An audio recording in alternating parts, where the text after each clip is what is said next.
We'll start with the prayers. Vasudeva Sutam Devam Kamsa Chanuramardhanam Devaki Paramanandam Krishnam Vande Jagadgurum.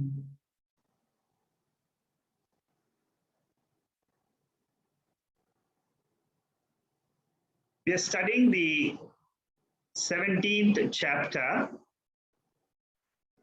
Shraddha Traya Vibhaga Yoga. So this chapter, as the title suggests, it talks about threefold faith.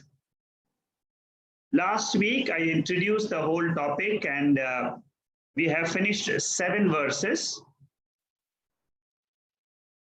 Faith is very important in life because based on the faith, we have a hope in life. We have hope in life, and therefore we have a chance to improve the quality of our life.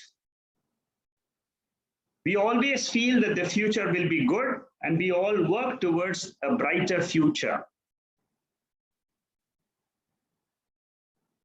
So faith is a very important quality, and what type of faith we have. A good faith, which keeps us on the move, on the progressive path, or a negative faith which pulls us down. These are the two forces which are acting on us throughout our life. There is a tendency in us to move up. There is a tendency in us to go down. When the tendency in us is there to move up, we feel happy. We feel joy. We are growing. We are progressing. When there is a tendency falling down, we feel we are lost. We feel we are deluded.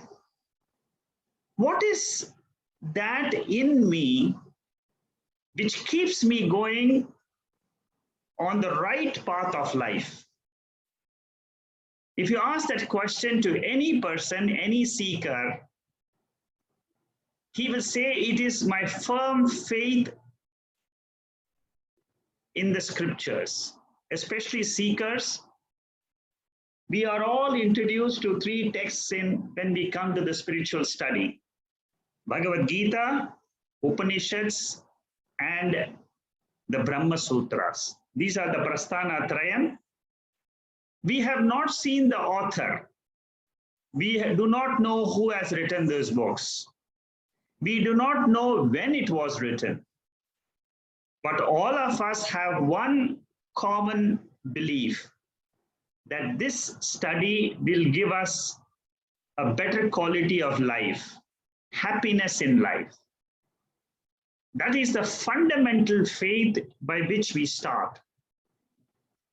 Because of faith, we go to a temple, because we see that by going and praying to the idol there, we get a peace of mind.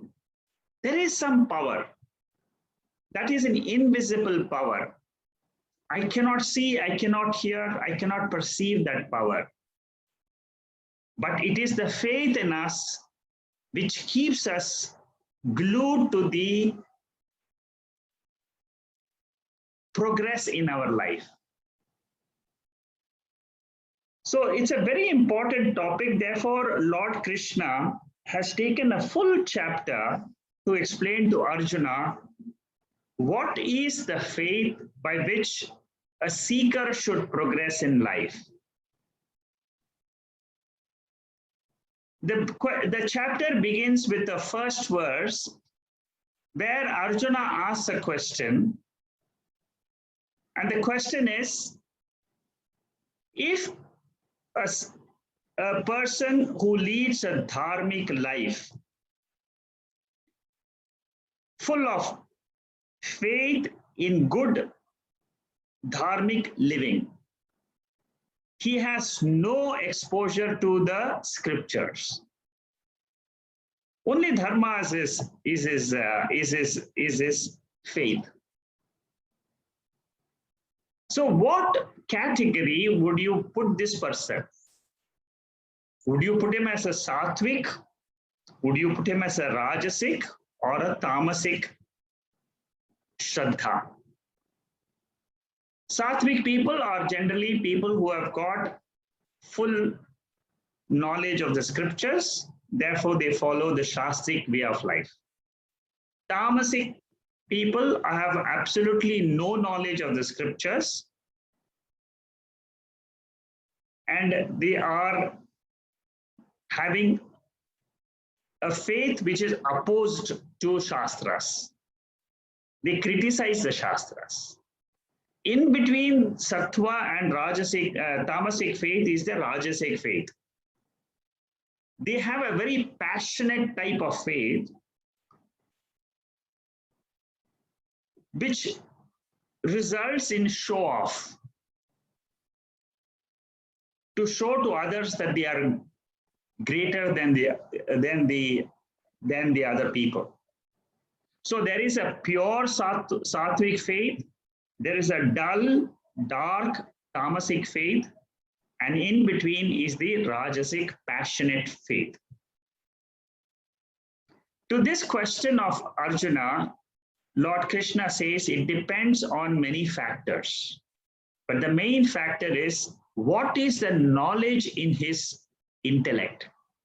That the knowledge will decide what type of devata he will worship and what will be the nature of worship. That is how Lord Krishna explains in the verses 2 to 6. Verse number 1 is Arjuna's question. 2 to 6 is Lord's answer. There he says that the knowledge decides the faith. Point number 1. Point number 2, the object of worship. Who does he worship? Is it a Sattvic devata? We have seen this last week. Rajasic devatas or Tamasic devatas. And the last is the nature of worship. How does he worship? Does he worship as if there is Lord present in all the human beings as reflected consciousness? Or does he believe that each one is separate and each one has to look after himself? That will decide his faith. Then from verse number 7 to 22, which I said last week, the 7th verse was an introductory verse, which generally talked about the Lord is going to take up 3 kinds, Sattva, Rajas, and Tamas, in 4 topics. And what are the 4 topics? Ahara, the food; Yajna, the type of worship; Tapaha is the austerity; and the last one is Dhanam, charity. So we are going to analyze these 4 factors in detail from verse number 8 onwards till verse number 22. So with that introduction, I will now go down to where we stopped last week, and that is this verse number 8. I have given you the chart, and I've told you that there are 13 factors which are being analyzed in a person. These 13 factors will decide what type of living we will have, whether it is a Sattvic living, Rajasic living, or a Tamasic living. If you understand these 13 factors, you will have clarity in life. This is one of the most important aspects of the study of Bhagavad Gita. Bhagavad Gita is for us to practice the teaching. It is not something which we just read or write and then keep it in a textbook and then lock up the textbook and then we open up the textbook every Saturday. No, it is a practice. I learn today and I practice. I learn today and I practice. And the 13 factors I have listed here, some of this we will be taking in the next chapter. That is from 7 to 13 will be analyzed in the next chapter. The 3 types of renunciation, knowledge, action, doership, buddhi, willpower, and happiness. So these factors will be analyzed into sattva, rajas, tamas, so that we can put ourselves into these 3 categories and say, today I am tamasic in knowledge. I need to move from tamas to rajas and then to sattvic.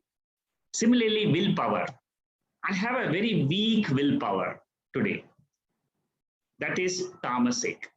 I need to then progress it to rajasic, stronger, and ultimately sattvic. Similarly, what type of happiness we enjoy?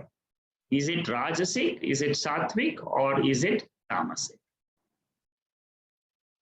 So now we will get into the 4 factors which we are going to study in this chapter from verse number 8 till verse number 22. This is the gist of the 17th chapter.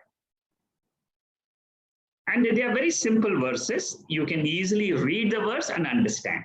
It doesn't require much explanation because they are all talking about our daily life. How do we lead our life based on 4 factors? The first factor the Lord takes us is on food.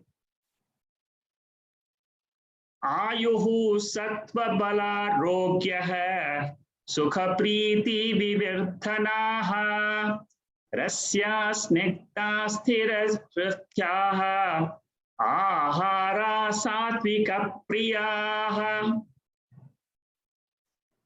Here, we are going to analyze what is sattvic food in this verse. In the next verse is going to be Rajasic, and the following 10th verse will be Tamasic. Always we must remember that we must move from tamas to rajas and from rajas to sattva. This is the path. We cannot jump from tamas to sattva immediately. Sattvic food, Lord Krishna describes with 4 factors based on physical appearance and 6 factors what the food gives us. What are the 4 factors of appearances? The 6 indicators he takes up first, which are the enhancers, vivardhanaha. Appearances will come to later on. So the 6 factors and 4 factors, totally 10 factors Lord Krishna discusses about food. Ayuhu. So the appearance of the food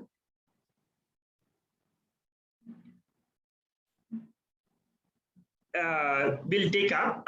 Ayuhu means what does the food gives us? It gives us longevity.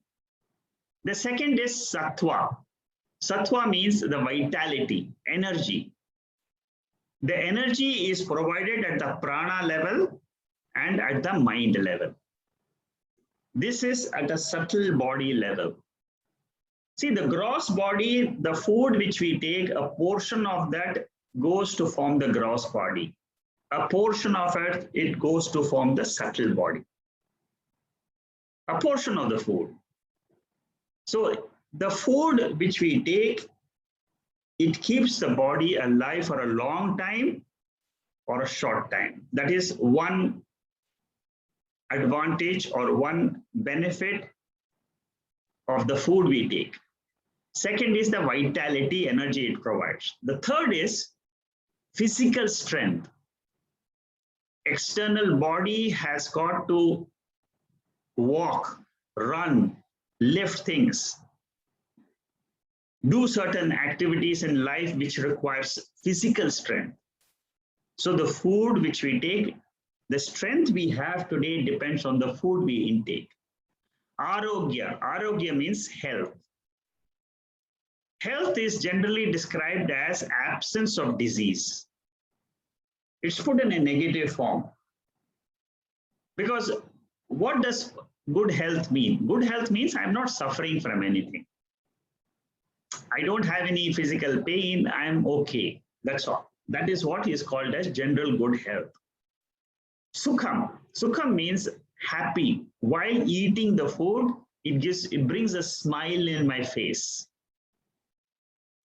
So food should be cooked in such a way that it gives me happiness while eating itself. Not after I digest the food and so on, but while eating itself, I must feel happy. Preeti means it gives me joy after eating. So one, he talks about while eating happiness, and after I eat, I feel very happy. Oh, I had a good meal today. So such a beautiful way Lord Krishna describes how food should be cooked and presented and eaten. Then he talks about after taking food, I should be at ease, comfortable. I must then dwell on certain good topics. Suppose you have had a good meal, you feel energetic. Many times we'll feel that after food, we are very energetic. We like to take up some work, some good work, especially if you're working in the office, you go for lunch, break, have food, and then you are back to work with full steam. Similarly in college also, similarly in hospitals and so on. Physical appearance, how should it be? It should look good, rasyaha, delicious, it should look delicious. Many a times in the hotels and all that, we feel how they display the food. You will find that the display itself is very, very charming, beautiful, and you feel like going and having some food. In very good restaurants, you will find this. Even at home, if you cook food and then you display it well, then people will enjoy it. Snigdha means it's not powdery. I mean, this is a type of food, appearance of the food. Sthiraha means stays in the body. It gives nourishment. Hridyaya means it touches your heart. So these are the 10 factors we should keep in mind when we are eating our food. Why food is given importance? Because Lord in the 15th chapter said, Aham Vaishvanaro Bhutva Praninam Dehamashitaha Pranapana Samayuktaha Pachamyannam Chaturvidham. We studied this in the 15th chapter, the 14th verse, where the Lord said, I am the digestive fire in the body. See, there is a devata which is present in this body, which looks after the digestive system. The warmth in the body. There is a certain temperature maintained in the body. Who maintains this? Is there anything? In the Vedas, they talk about devatas, so many different types of devatas who control various aspects of creation. And here is one of the sample devatas where Lord Krishna says he himself is there in all the human beings. And while discussing this, here he talks about different types of food which are chewed, which are sucked, which are licked, and which are drunk. Something which you can chew, masticulate, something which you can suck, lick, or drink. So to cultivate a sattvic mind, sattvic food is one of the means. See, food is important because it is the type of food. Suppose you take some green vegetables. They say that it nourishes the mind. So similarly, if you take certain types of food, if you go to the internet, you will find all types of description about Sattvic food, Rajasic food. Many, many vegetables are there, many different types of food. All types of food are classified into so many different categories. You will find plenty of information. There's a whole science behind this. But one thing which you must remember is what I take will depend.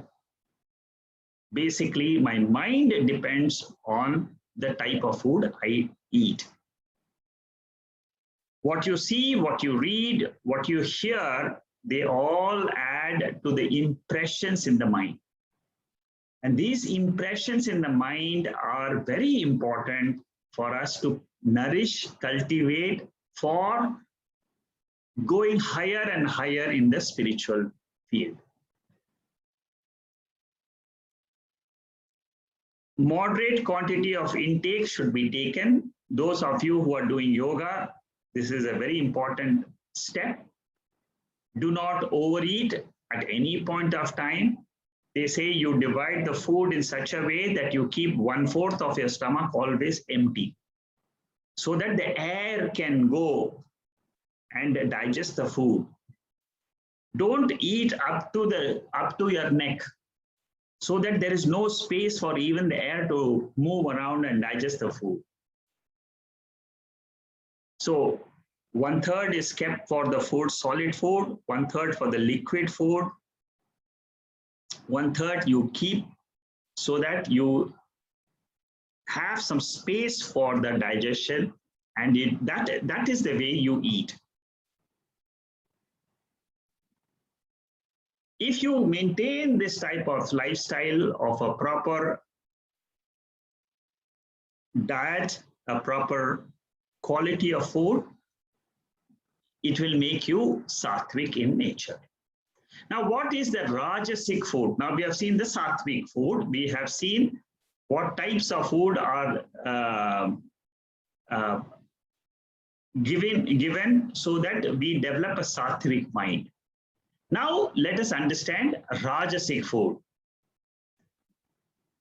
Kat vamala bonam astyunya tiksharo ruksha vidahinaha ahara rajasa shreshtaha dukkho dukkashokamayo pradaha. So what is Rajasic food? Rajasic food is mentioned in 6 factors here. Ati katu. Ati katu means very bitter.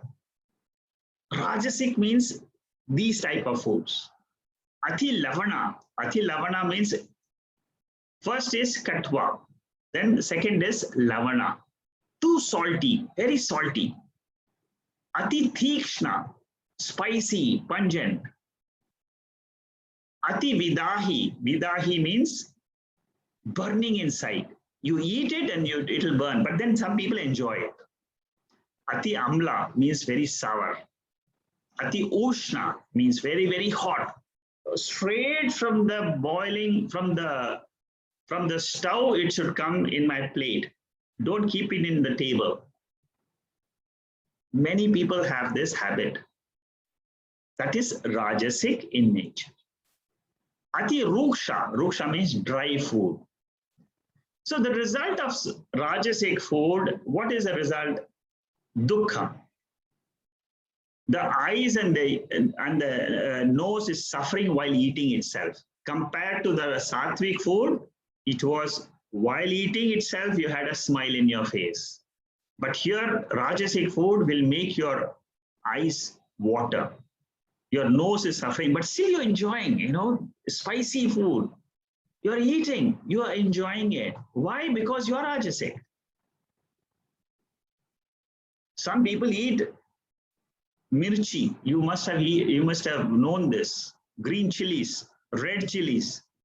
They can just eat like a papad, No problem. But they enjoy eating it. Now, so dukkha is one of the results. Shoka means sorrow. While eating, there is discomfort, there is sorrow later. Pradaha means it causes diseases. Food is not tasty, but it is still liked by us. Now, these type of food, they cause selfishness and excessive desire. And these type of Rajasic person will take food always in excess. Overeats every lunch, breakfast, and dinner because of Rajas. And this type of food will support a Rajasic mind. Yatayamam gatarasam poti paryushitam chayat uchishtamapit cha medhyam bhojanam tamasapriyam. The 10th verse talks about tamasic food. So we have seen sattva food will make our mind quiet, peaceful. Rajasic food will bring sorrow, dukkham in life, will make us passionate, wanting more and more in life. Tamasic food, what is that? This is the worst of the lot. That which is stale, yamam. Normally, they say that food should be eaten within 3 hours after cooking. Anything kept for more than 1 yama, which is 3 hours, is considered old, cold, insipid, without any warmth. You may heat up again and again, the morning, afternoon, evening, next day, evening, keep in the fridge again, keep for 1 week. Some people, they keep for 1 week, 2 weeks also. But in today's lifestyle, in some places we can't avoid it. We need to, here Lord Krishna is talking about a Vedic lifestyle where cooking is done every 3 hours. Morning cooked food will not be kept for the afternoon. Afternoon food will not be kept for the night. Every time it's a fresh food which is cooked and eaten. These are all the ideal conditions. It doesn't mean from tomorrow, don't keep things in the fridge. It means that, well, try as much as possible to have fresh food.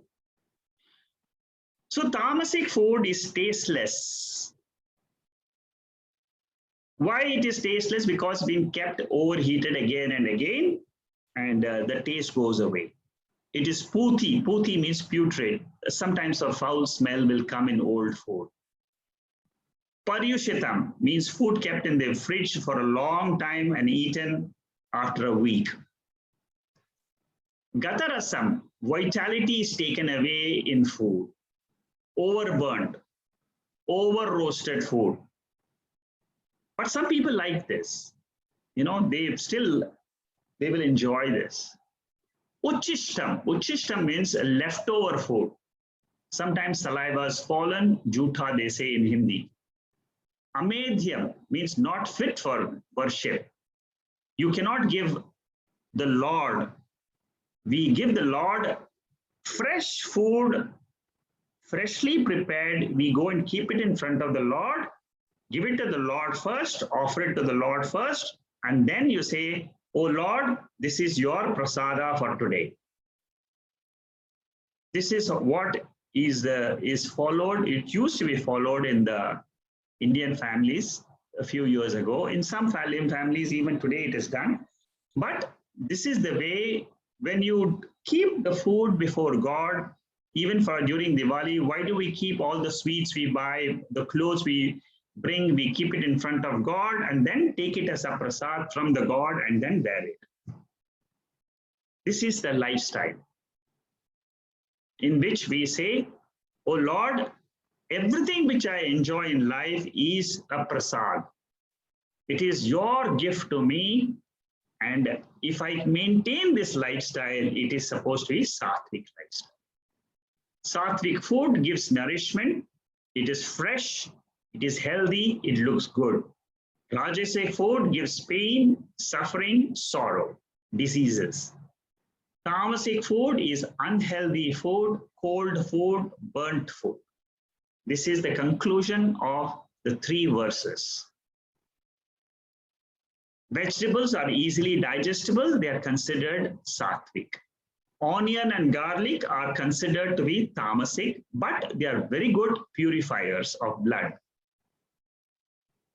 Neem leaf is too bitter, but it is a good medicine for diabetes.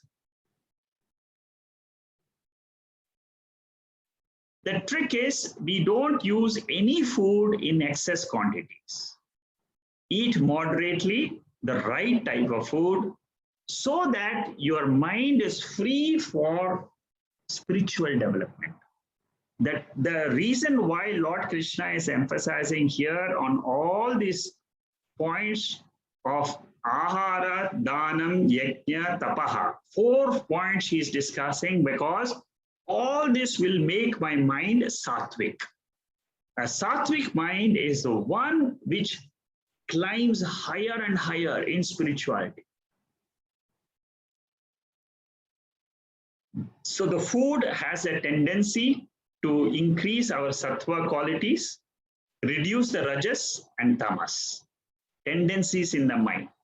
You will find that as you grow in spirituality, you will find there is a slight change happening in your food style. It will come naturally to you.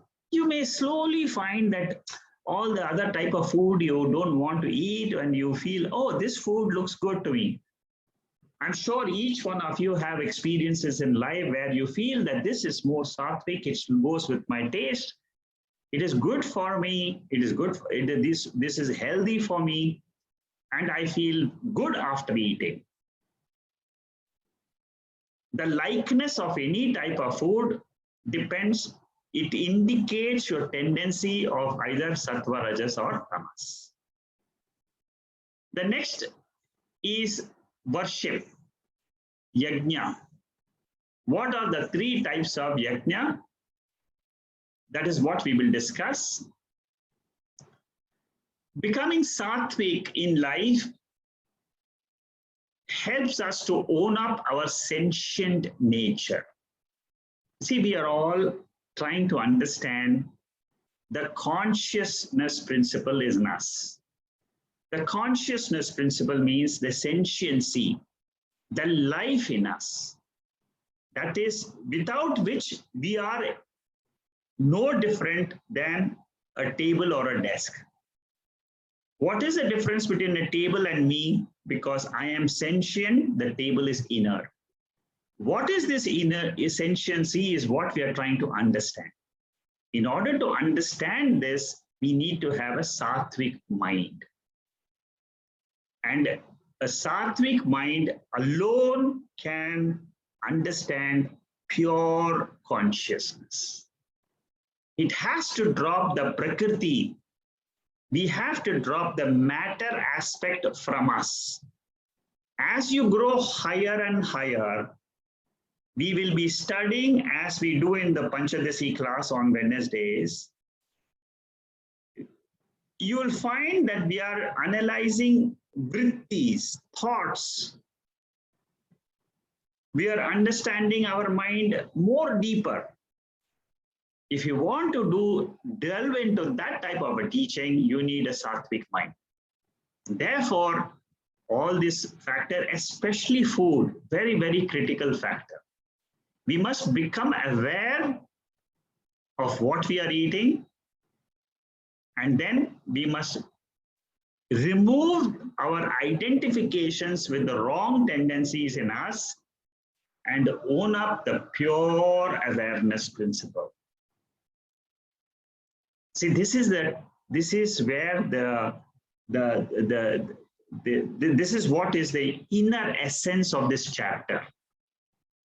Why are we analyzing all this? If you ask this question, this is the essence.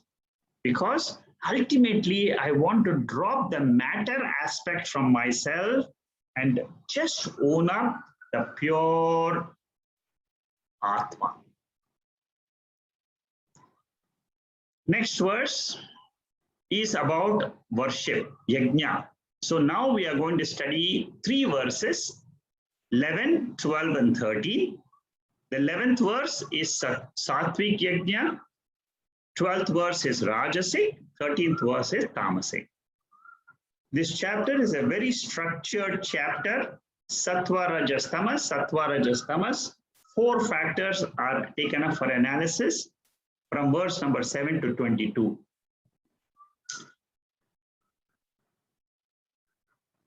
Aphala akankshabhir yajnaha vidhi tushted yajjate yashtabhyamaviveti manaha samadhaya sa satvikaha. Here we are talking about sacrifice. What type of sacrifice? What type of worship which we do in life? 2 types of worship are described here. One is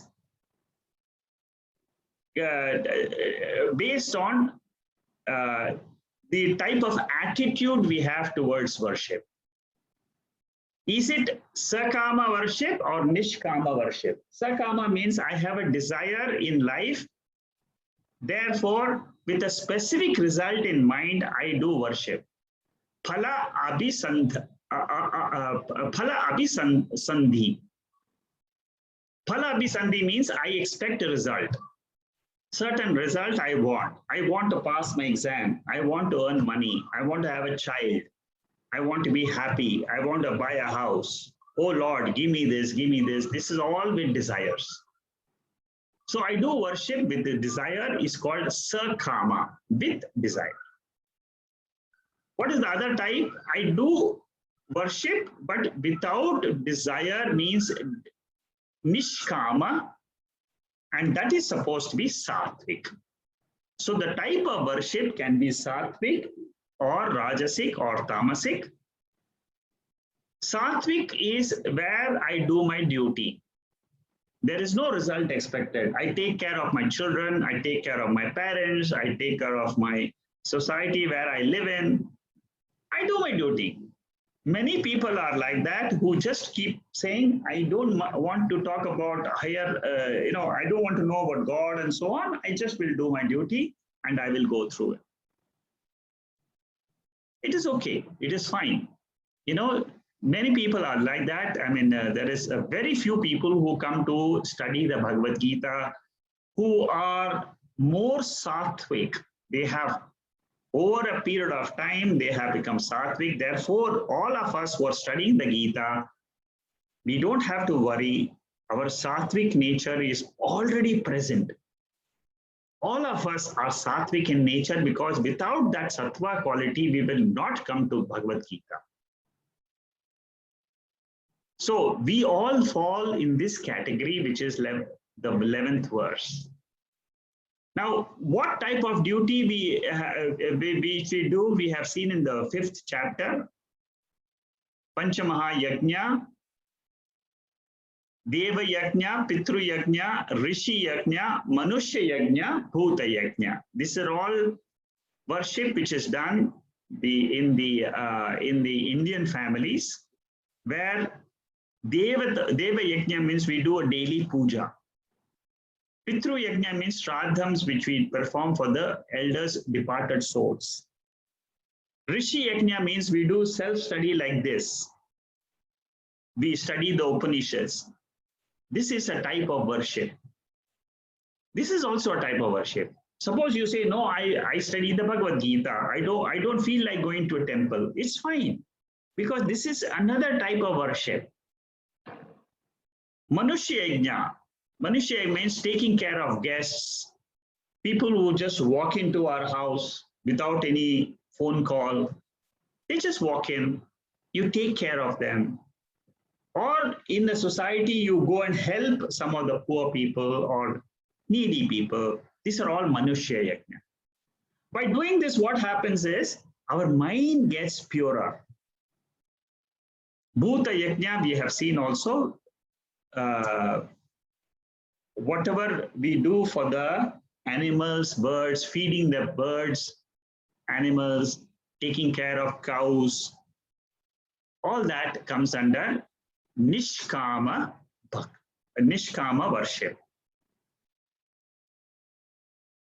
Sakama is to gain punyam, desire to gain punyam for better future embodiments. That means I do a ritual today, a big yajna.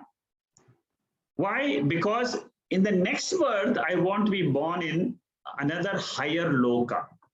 Why do I want to go to a higher loka? Because I want to have a better body and have better enjoyment through that birth.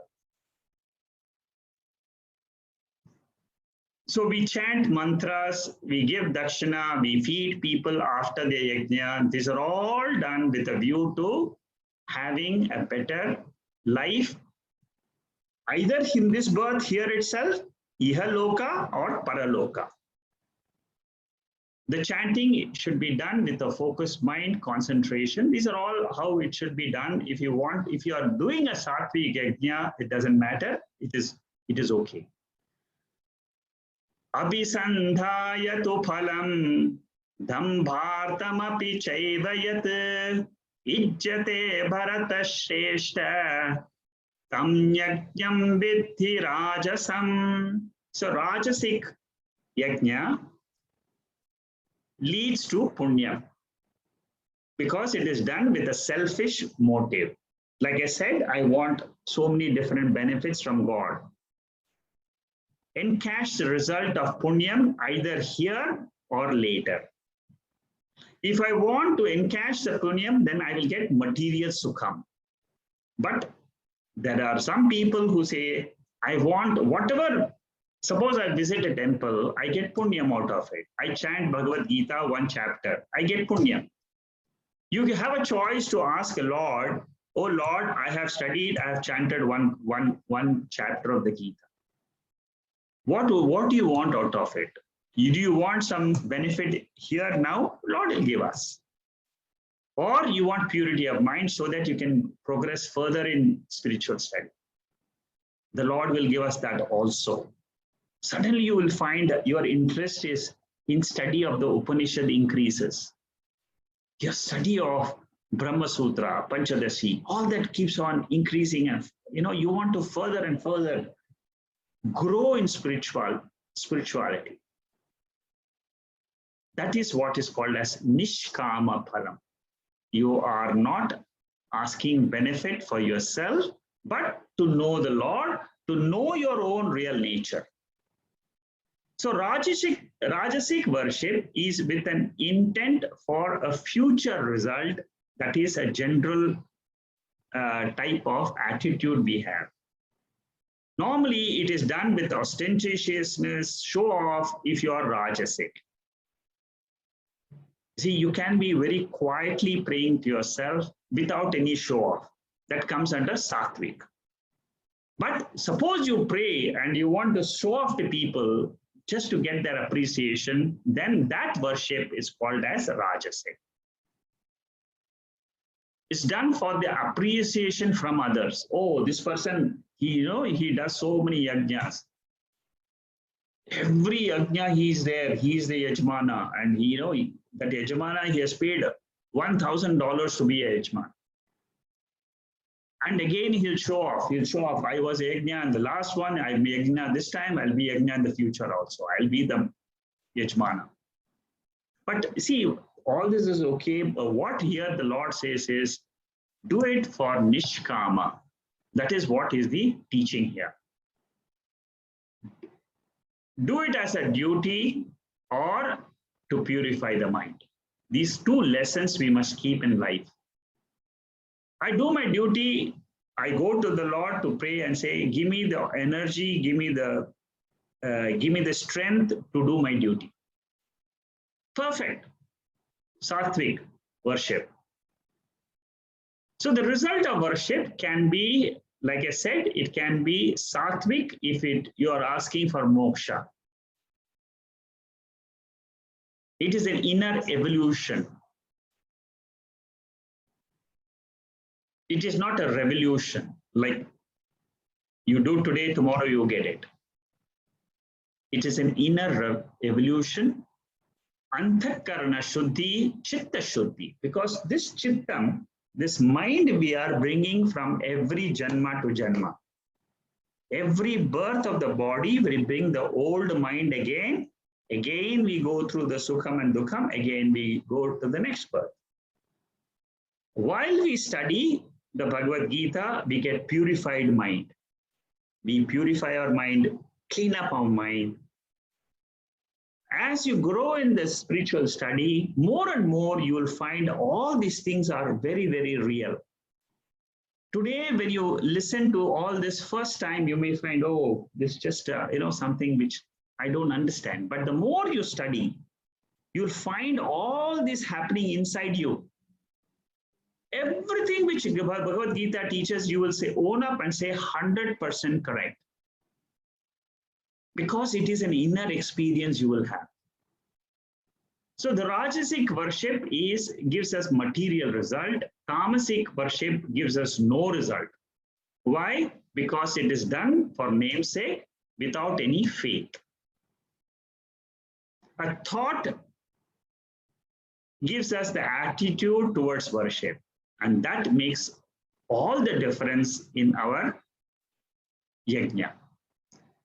Tamasic worship is what we'll study now, 13th verse. Vidihi namasrashtanam mantrahinam madakshinam Shraddha virahitam yajnam tamasam parichakshate. What is the third type which should be avoided by any circumstances? We should not get into this. Vidihinam, 5 factors have been described. Number 1, vidihinam. You do the yajna in a totally wrong way.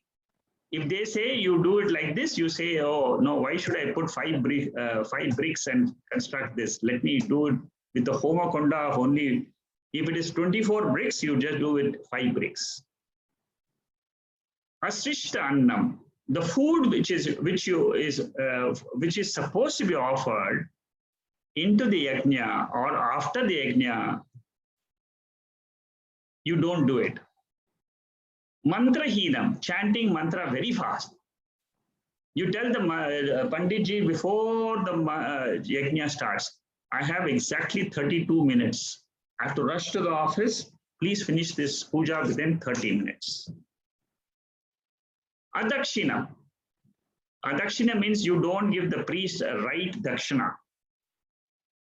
If you're supposed to give 200 rupees or say $100 towards performance of a ritual, you just tell him, why don't you take $50? There also you negotiate. Shraddha virahitam. No faith. You have no faith. Just because somebody says you won't do this, you do it. All these 5 factors decide a worship to be tamasic.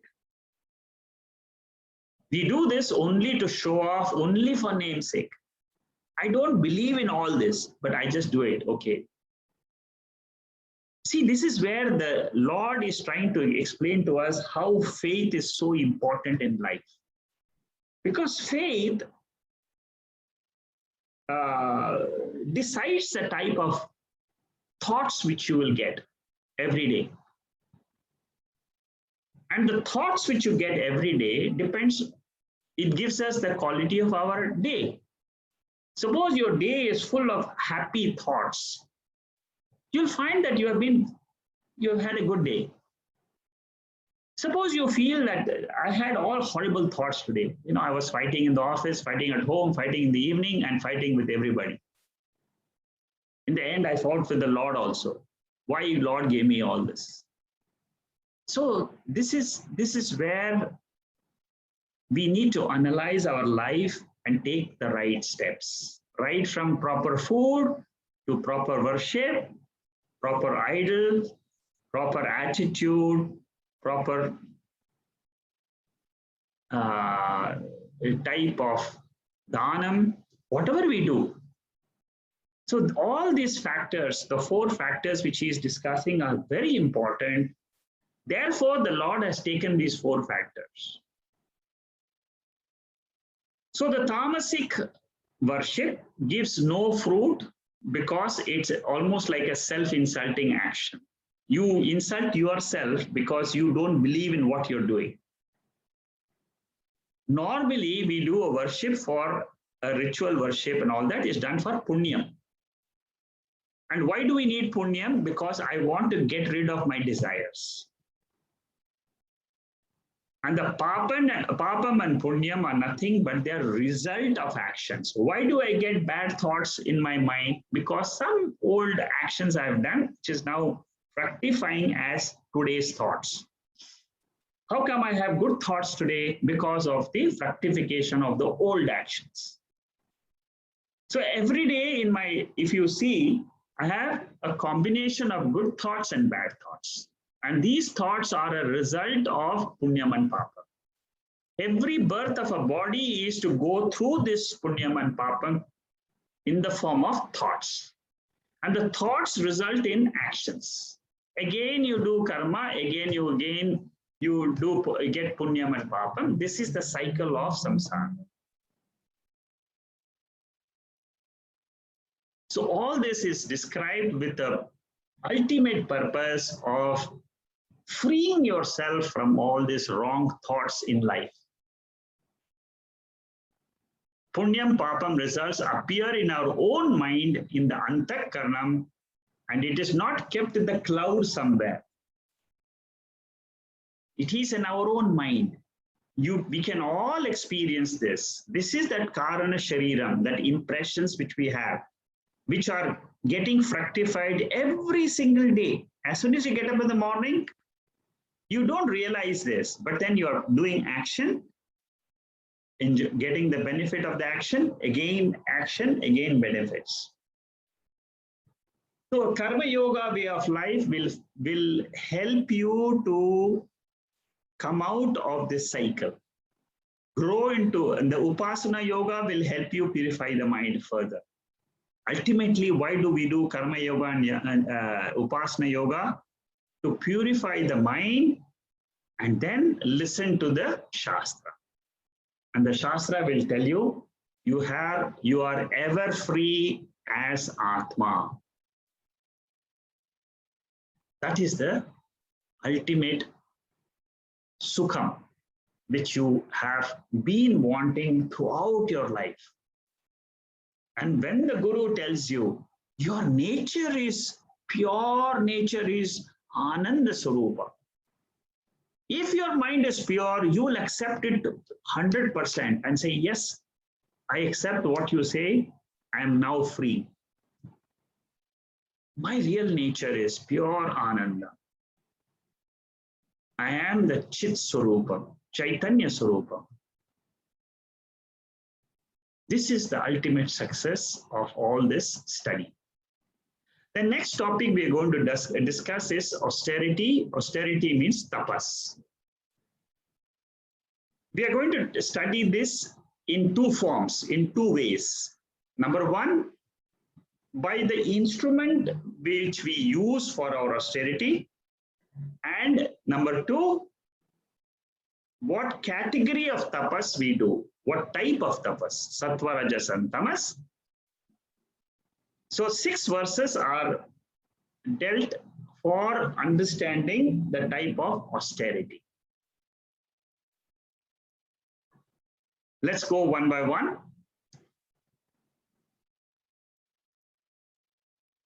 Deva Dvija Guru Prajna Pujanam Shauchamarjavam Brahmacharya Mahimsa Cha Shariram Tapa Uchyate. Here the Lord just introduces us to the topic of austerity. 5 aspects are being talked about of tapas at body level. Okay, now we are going to do body, mind, and speech. Very important section. A body level, what is the tapas? Pujanam, Shaucham, Arjavam, Brahmacharyam, and Ahimsa. Pujanam means I use the body for puja. Shaucham means I keep the body clean. Arjava means I align my actions as per the Shastra.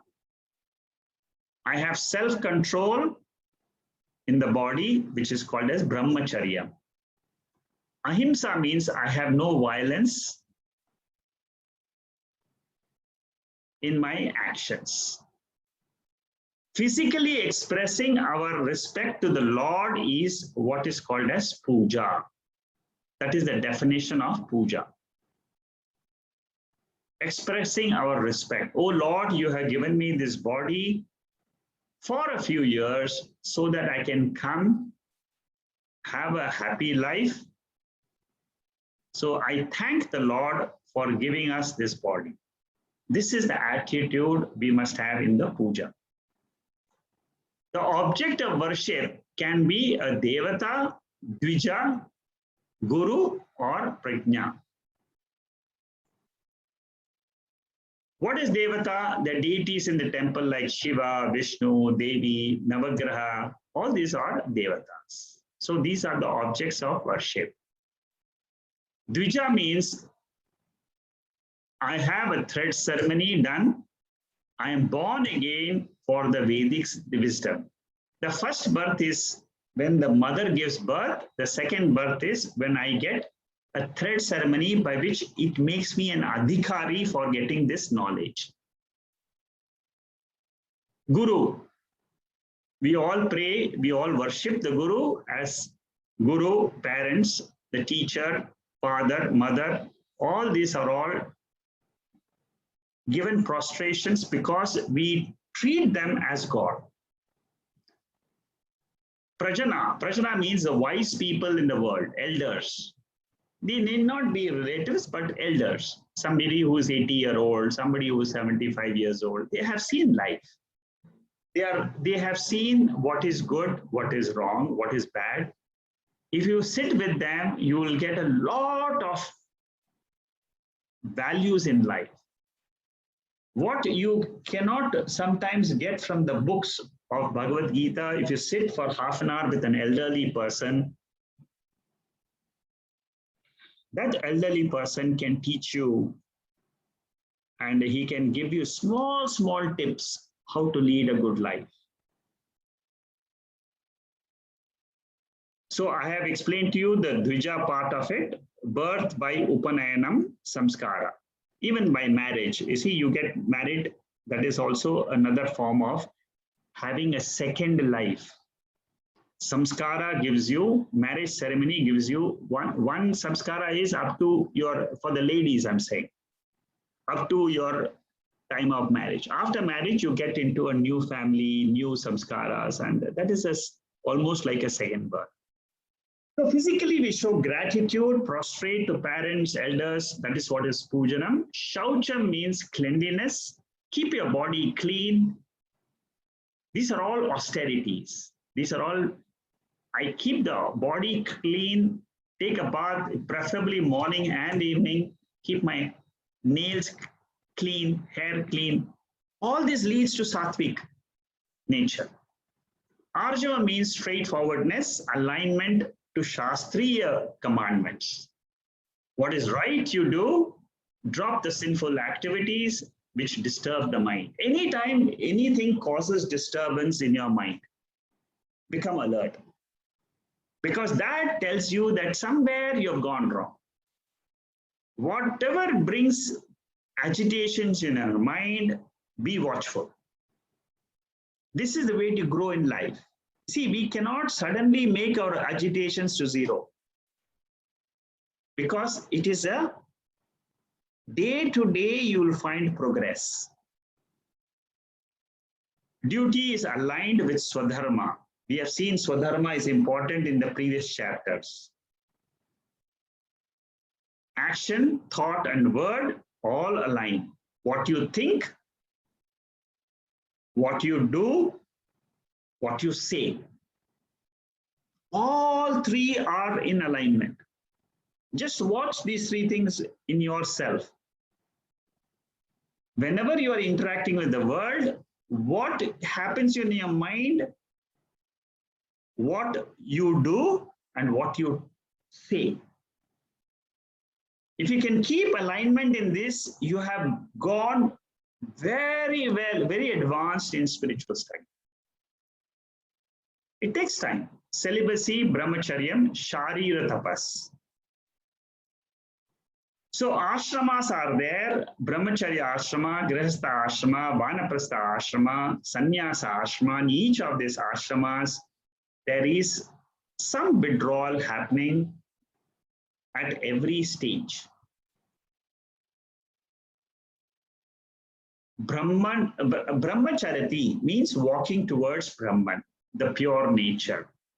Self-control is basically, it can be in small things like TV watching, eating, YouTube watching, WhatsApp addictions. So moderation and regulation at the physical level, mental level, speech level is what is being discussed here. In this particular verse, we are talking about the physical, the body level tapas. Not hurting others, not harming others, which is ahimsa. Anudvegakaram vakyam satyam priyahitam chayat swadhyayabhyasanam chaiva vangmayam tapa uchyate. This is one of the most beautiful verses of this chapter. Please note down. Verse number 15 is one of the best in this chapter, which we are studying, the 17th chapter. Why? Now you'll see why. See, if we can control our speech by 4 qualities, these are all quality control measures before we speak in life. What is the first quality control? Anudvegakaram, which means it is not disturbing to others. When you speak, it should not disturb others.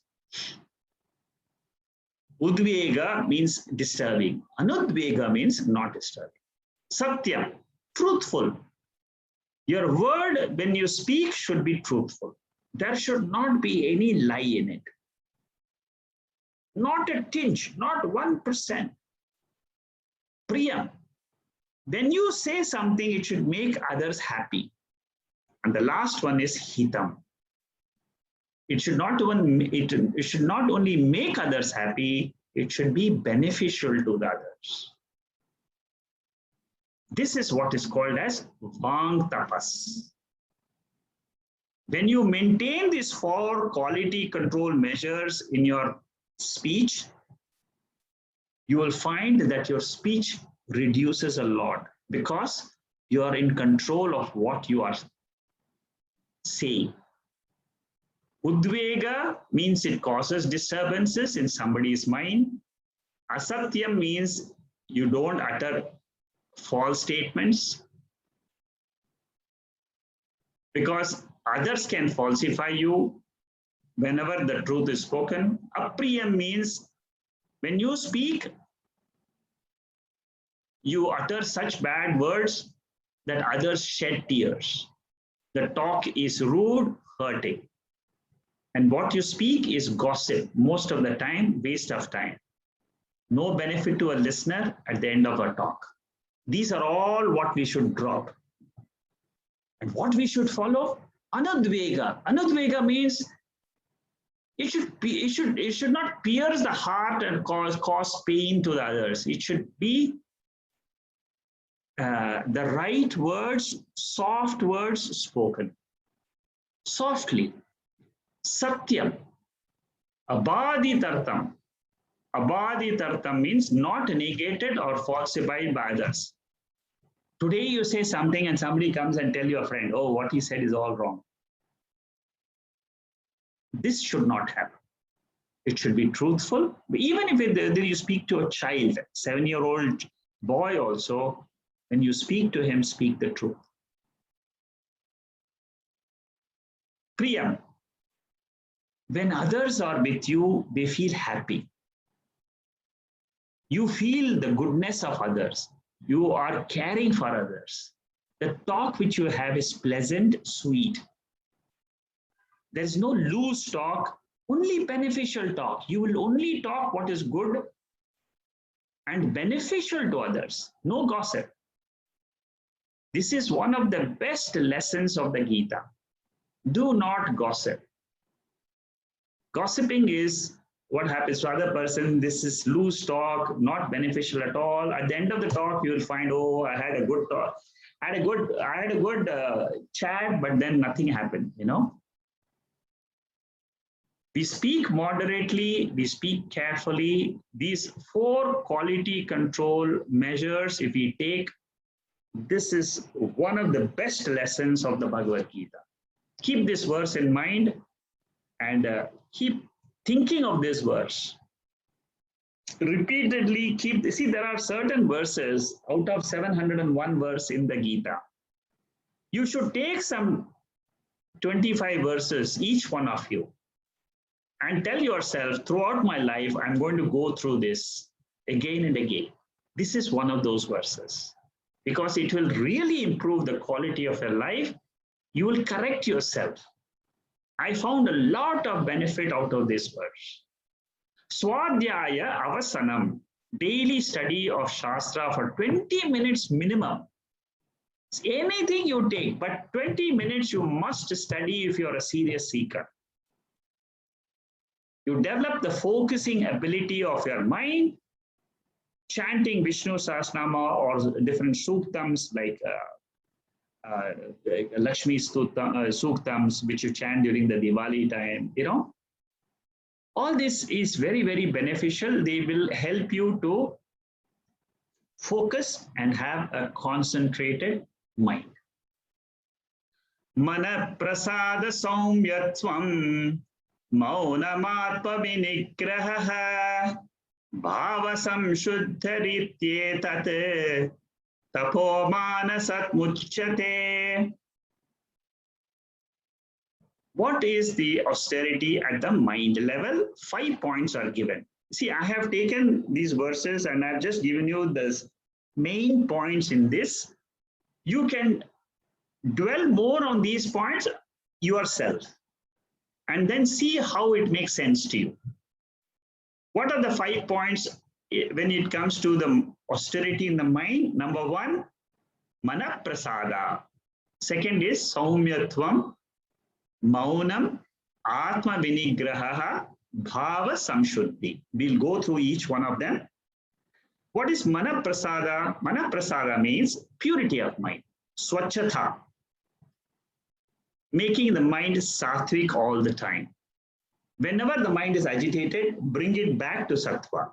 Bring it back to sattva. If necessary, take a sleep. Suppose you are feeling very Rajasic and you're disturbed. Take a nap, 15-minute nap, and come back. You will find refreshed. You will find that the mind has become sattvic. So similarly, if you feel very deluded sometimes, hey, I should do this, that, do this or that. Should I go, not go, go, not go? Take a nap. Come back. Again, you will find I'm sattvic. Rajas expresses as Vishaya Bhoga, tendency to enjoy. I want to enjoy this. I want to enjoy this. I want to enjoy this in life. I want to enjoy this in life. Okay, it's fine. But then it should not become at the cost of sattva. You should have time for spiritual study. It's not that the whole day you should spend behind study, just have at least 20 minutes. Tamas always expresses as sorrow in the end.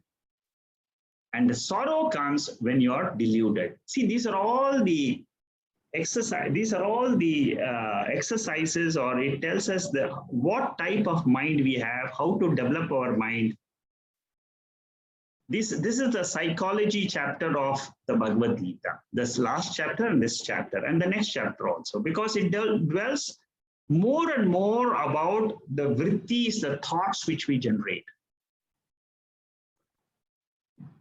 When you keep the mind cheerful, sattvic, then Rajas and Tamas goes out of your mind.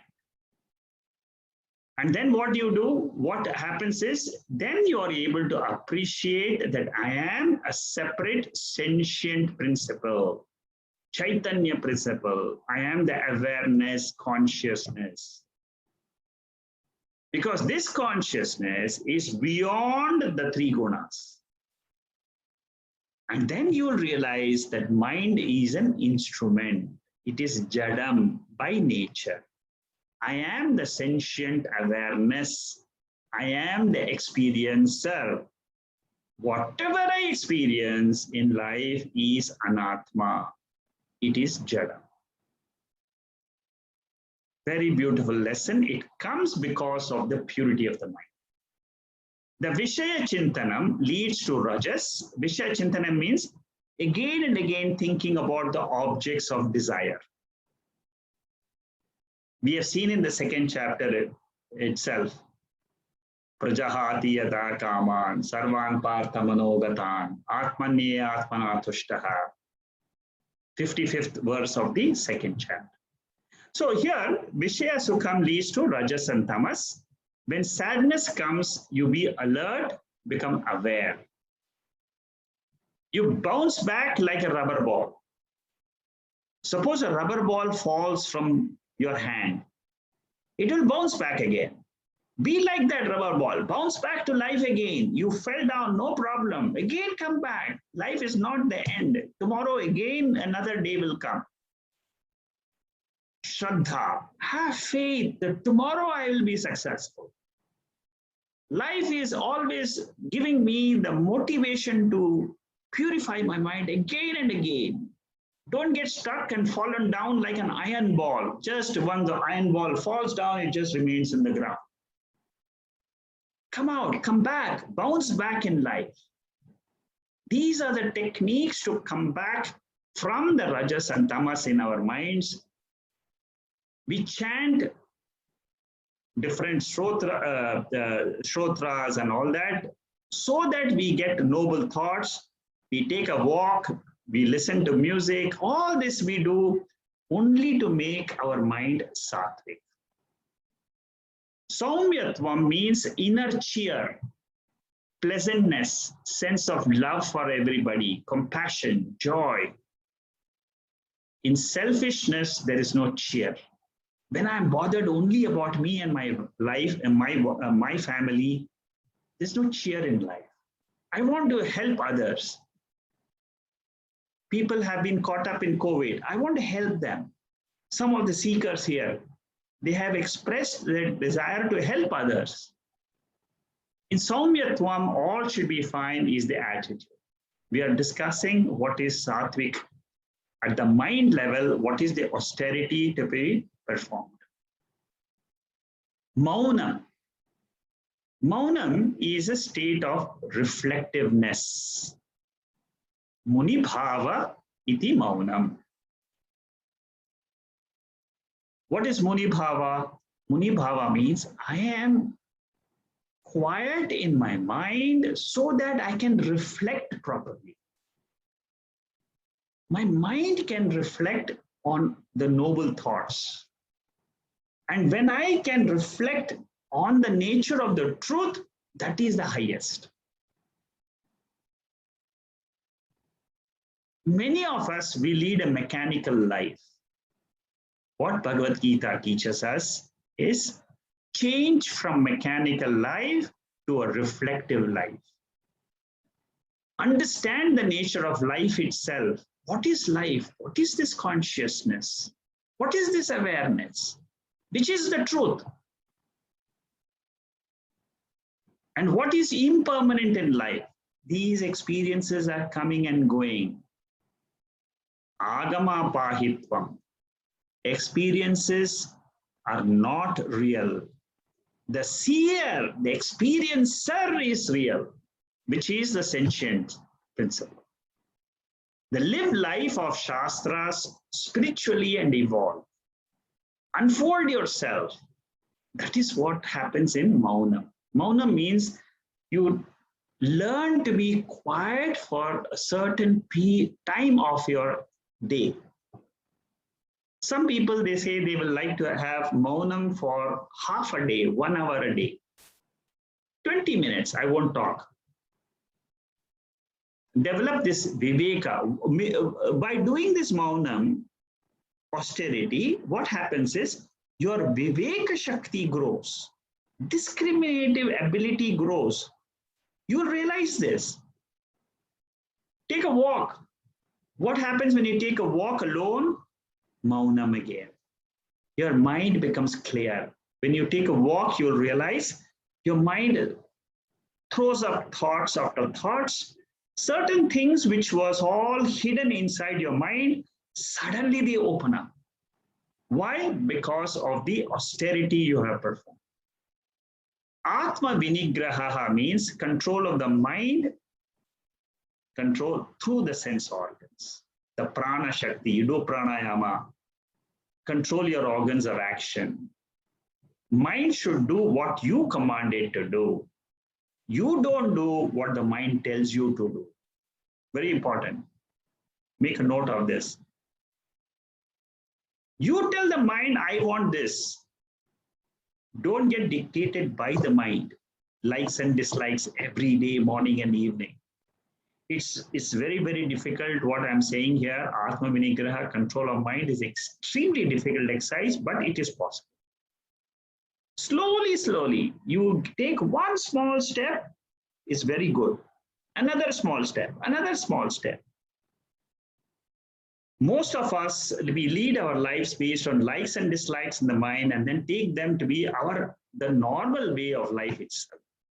Life dictated by the voice inside is what we should slowly practice. The voice will tell you this is good. Drop this. Bhava samshuddhihi means purity of intention. No wrong intention ever comes to a jnani. No cheating, no wrong intentions.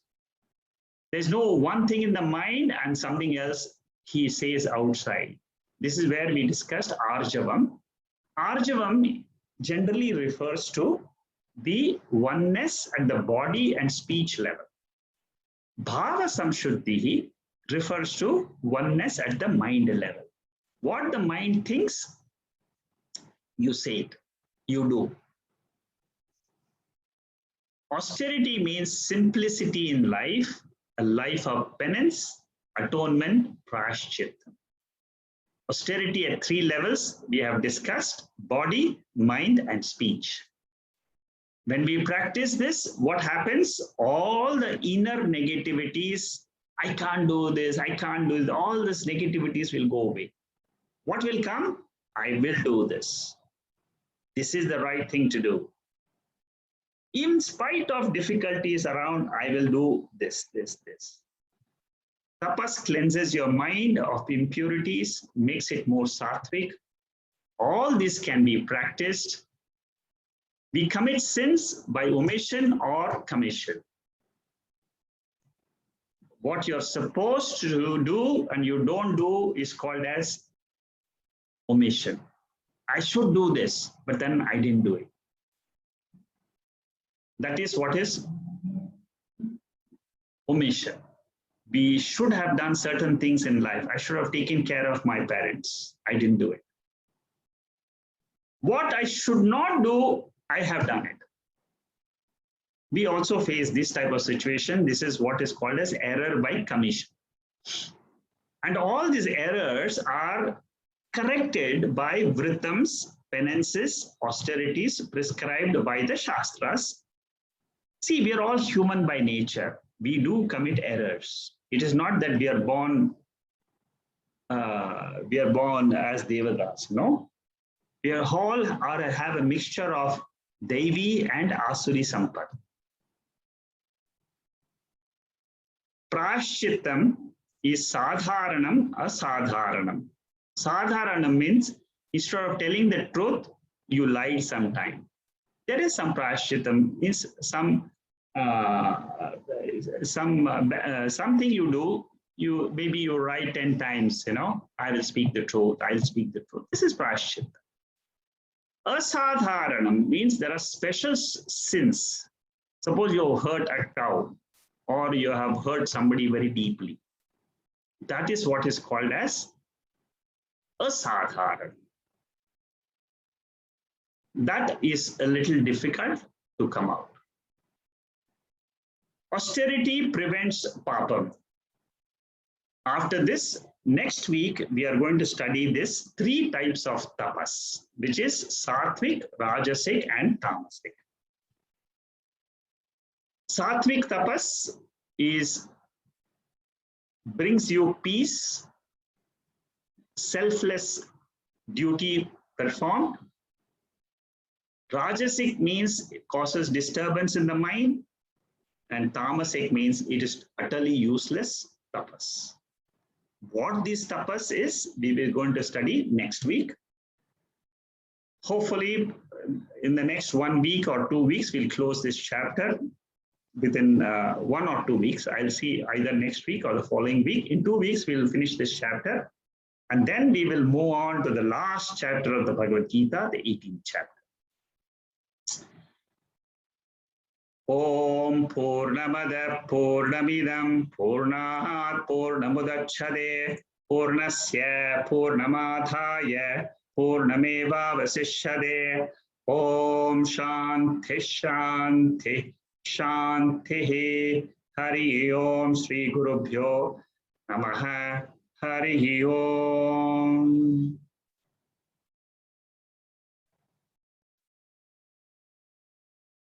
There are no questions in the chat box. In case you have any questions, you can unmute yourself and you can ask your questions. Whatever questions you may have with reference to what we have discussed today or anything else regarding Gita. Okay. Anybody has any questions? Shekaji, Yes, Bhagwan. how to get rid of this like and dislike? It's a very difficult question. See, likes and dislikes is, we are born with it, you know, and the only way we can slowly, we cannot get rid of it immediately. The best way is to keep studying the Bhagavad Gita. Yeah. You see, the best way is slowly you will get some tips here and there. And then what happens, whatever you listen, you try to put it in practice. Suppose you have listened today for half an hour, today in the Gita. Little bit you have learned.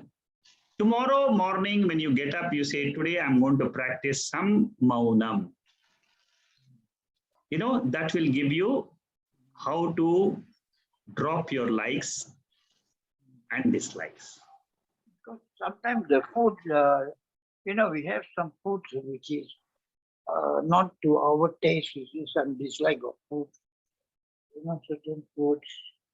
So we cannot force to eat also, isn't it? Because it's not against our taste or something like that. You know, like Okay, no, those things and all. You see, likes and dislikes with reference to food, with reference to all that, we will see. I mean, you see, those are all what we have learned today is, you know, there are certain food which you take, which is supposed to be good. Certain food which is, you know, like today what we discussed, you know, there are certain food like Rajasic food, certain things you avoid. So that will help you to reduce your likes and dislikes. You see, this is an indirect form of controlling your likes and dislikes. The direct method is keep studying the Bhagavad Gita regularly. Because as you purify, see, what happens, I'll tell you, when you study the Gita is you keep on, your mind dwells on this for some time. You see, when you read for Gita for say 20 minutes every day, the mind, instead of going into the world and getting caught there, it is withdrawn, and then you spend, whether you do on chanting, 20 minutes on chanting, or 20 minutes of anything. You can read, chant, you can write. These are all small ways by which you can control the mind's extrovertedness. And then what happens is you get peace here and now. The peace which you get ultimately out of the study, spiritual study, is amazing. Is really amazing. I mean, there are certain texts when you do, it can take you to the deepest core of your mind, especially texts like Panchadasi. You know, it is so deep in its teaching. It can take you deeper and deeper and deeper, especially people who are in the spiritual field. They always find that some texts, when they study, they find they have gone more deeper into their heart. It takes them a little bit more deeper, more deeper, more deeper. And then when you go deeper and deeper, what you find is there's more joy in it. What joy you had first time when you read the Gita and today the joy you have is very different. Very, very different. People who have done Gita, 20 times, they must have heard Gita 40 times. But they will tell you, every time I go in, I find something new. I find I have discovered a little bit deeper sense in me. That's what happens. So, Bhagavad, I think that it's difficult. It's a very good question what you're asking. It's a difficult. There's no straight answer to it, but it is a slow progress. But Shingaji, like you see, these Hare Krishna people, they don't take onion, garlic, or Yes. ginger, whatever, Yes, So, yes. you see, like, and other people who likes this ginger, garlic, it's a kind of medicine to them also, right? No, So no. You how see, do you differentiate it? no. You see, there are people who do it as a penance, as an austerity. You see, those are people like the Hare Krishna people. They take it as like an austerity. They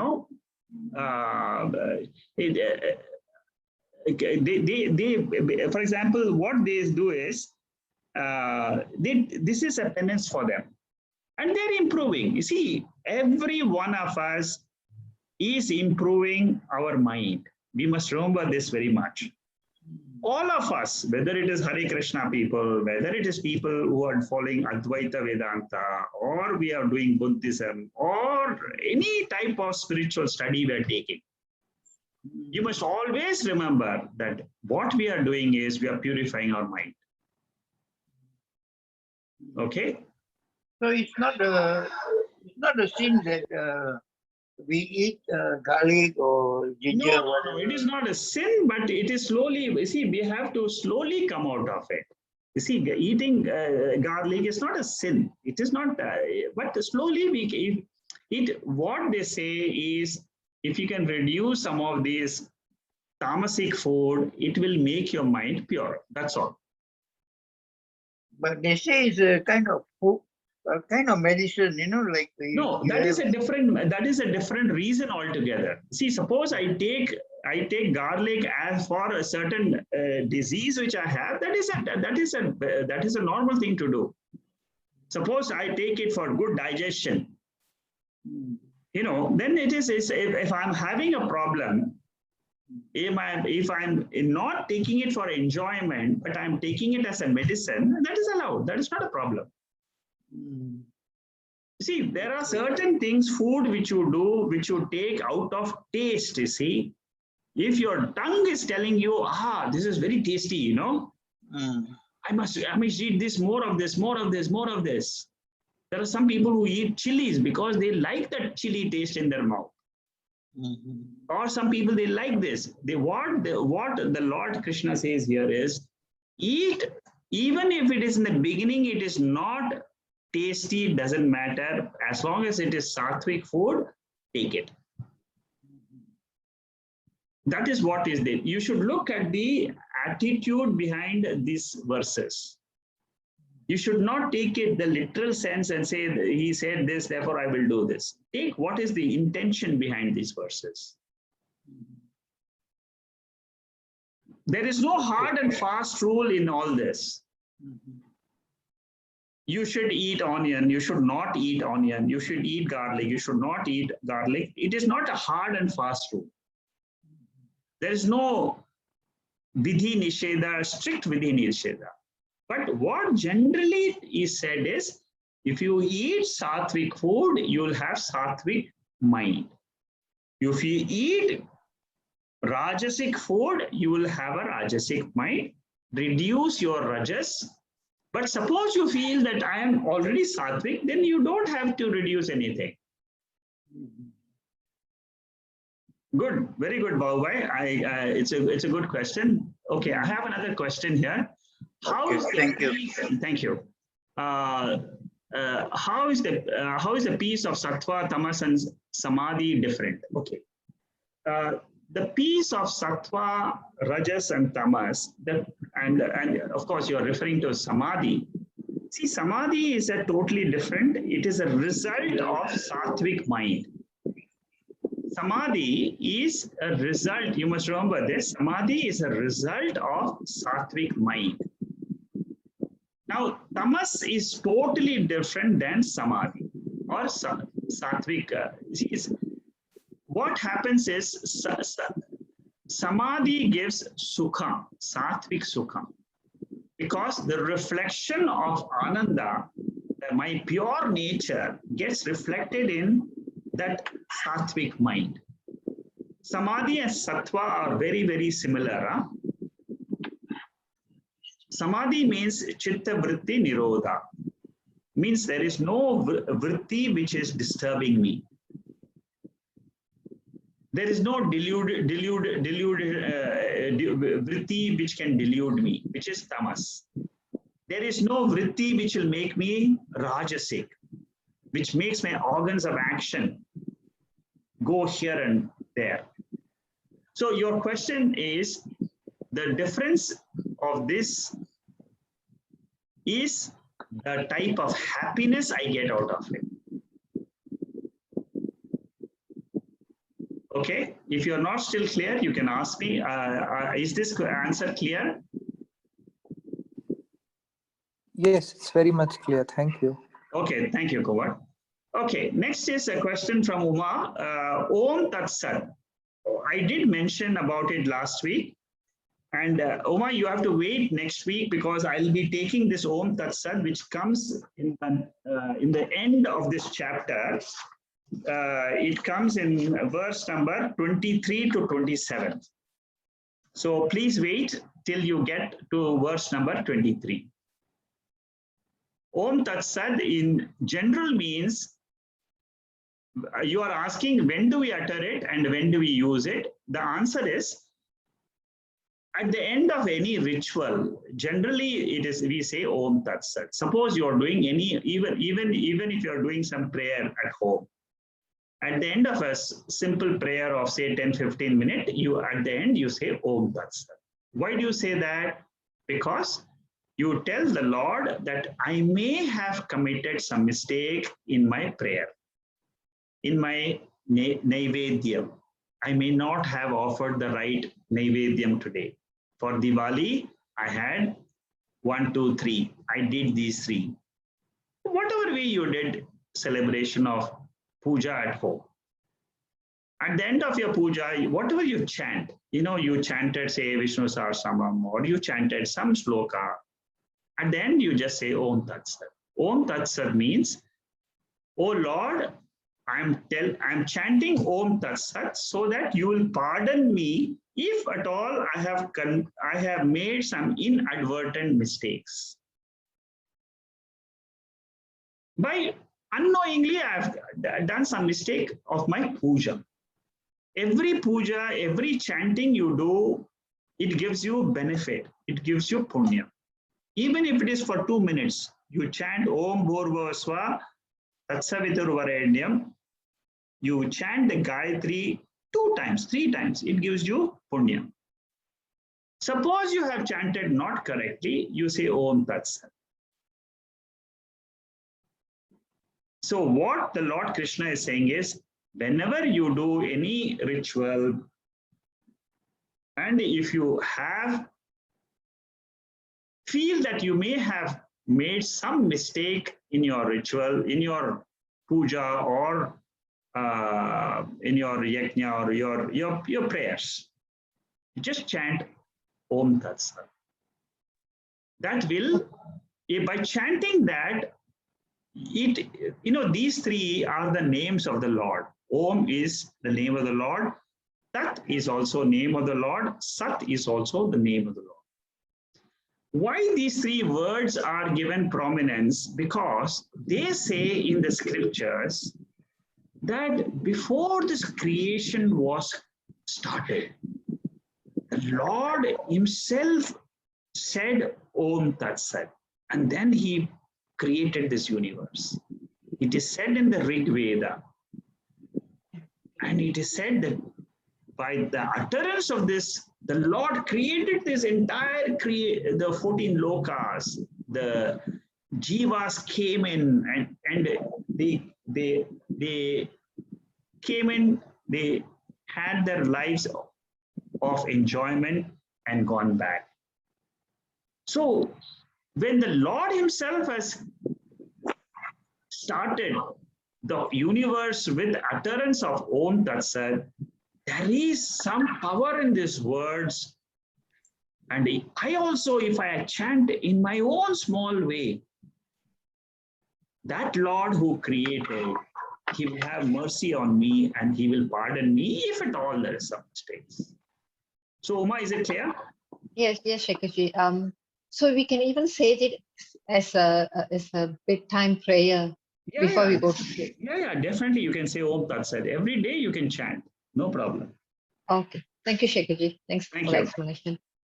Jacqueline, you have a question. Yes, Mr. Shekhar, I have two questions. Question number one, my friend was asking me, the reason is Mahabharata is using the Gita, Arjuna, and Krishna as a story. Is it a fairy tale, or is it a history, real history in India that is using Gita? Oh, okay. See, this question has been asked by many people. Yeah. And there is no real answer. There is, it is, the right answer is we don't know. Okay, but they are using, We don't know. What we can say is our forefathers have taught us this as if it was the true story of Arjuna and Krishna. Yeah, I don't know, because this is 5,000 years old. So if it is 5,000 years old, it is coming by word of mouth. It's been coming to us. Generally, what they say is Mahabharata is a historical event. It happened in India, where it is a historical event. It is itihasa. Mahabharata and Ramayana, they are called as itihasa. Itihasa means historical events which have happened. Right. Okay. And therefore, you see, like Arjuna came, like Lord Krishna, he was an avatara, he came. So whenever there is, Lord Rama is also called as an avatara Purusha. It means that there are, at times, whenever there is too much of problems in the society, such things, some personality like this will come, and he will eradicate some of these problems in the society, and then he will go away. So it is a belief for most of us who understand the Gita. What we should remember is, don't go into the historical aspects. What you should tell your friend is, please study the Bhagavad Gita and see how it can help you today. Don't go into the historical, whether there were 5,000 soldiers who were killed, or 1 million soldiers killed, or what was the the conch which somebody used. These are all irrelevant. Okay. What is relevant, Jacqueline, is what is the Gita teaching me? If I can learn from the Gita my own real nature, that is all I am interested. I want to know who I am. Yes. Yes. Okay. That is what we should, that is the takeaway from the Gita. Okay, yes, thank you. Okay. Incidentally, my friend addicted to Mahabharata Gita with the Mahabharata with the Gita story, and therefore I told him that it's a Gita, but then he said, okay, he wants to understand. Okay, got it. Okay, question number 2. Appreciate. Question number 2. Just now, you were saying that, of course, not just now, we have to tell the mind what to do, and not the mind tell us what to do. Mind always tell us that I like this, I like that, I don't like this, I don't like that, I don't like this.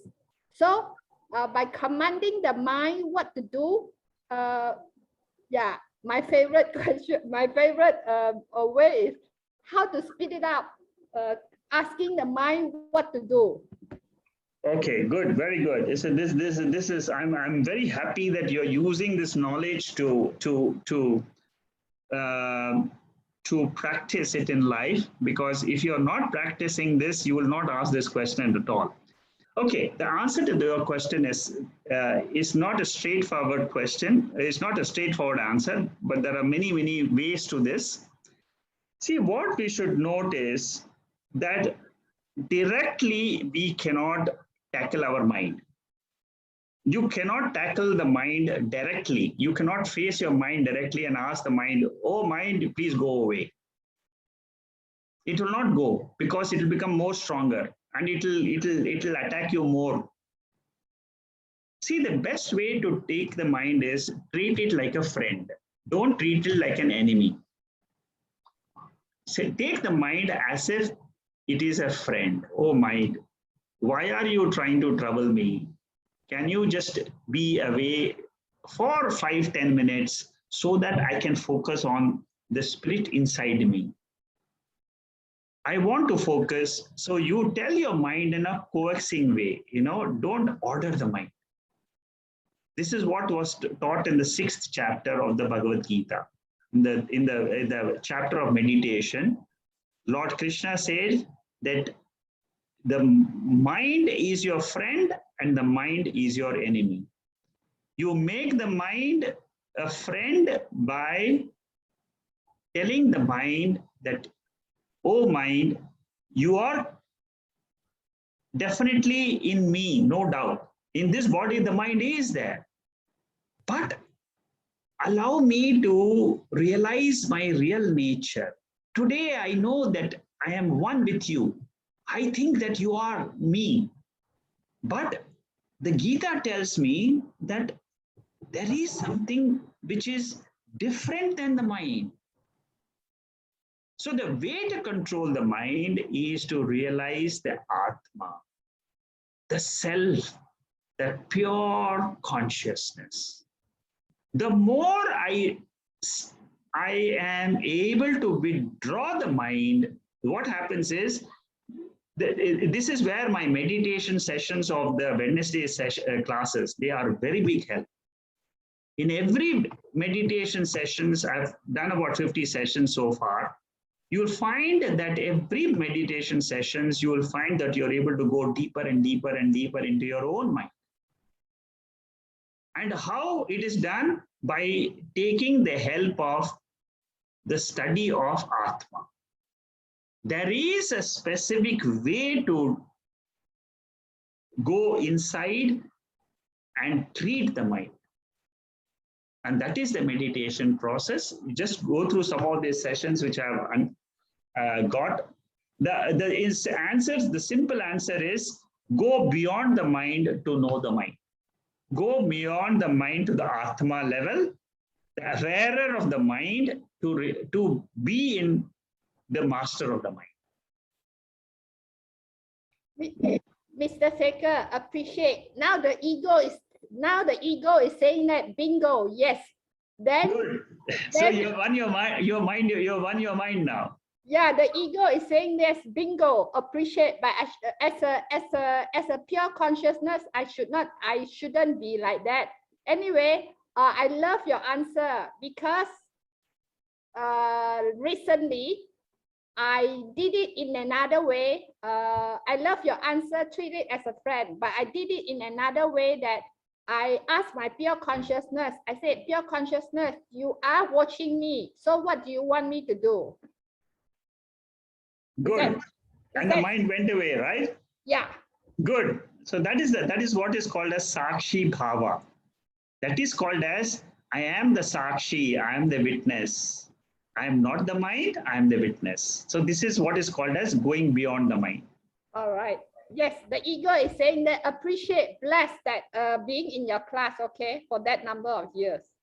Okay, good, Jacqueline. I'm very happy that you are really putting into practice what you're learning. Well done. Appreciate your teaching.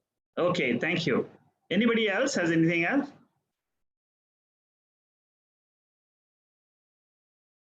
Okay, if there's nothing, we'll close for the day. We'll see you next week. Hopefully in 2 weeks, we'll close this chapter and move to the last chapter. Thank you. Good night. Okay, good night. Good night. Bye. Bye. Hari Om. Thank you. You.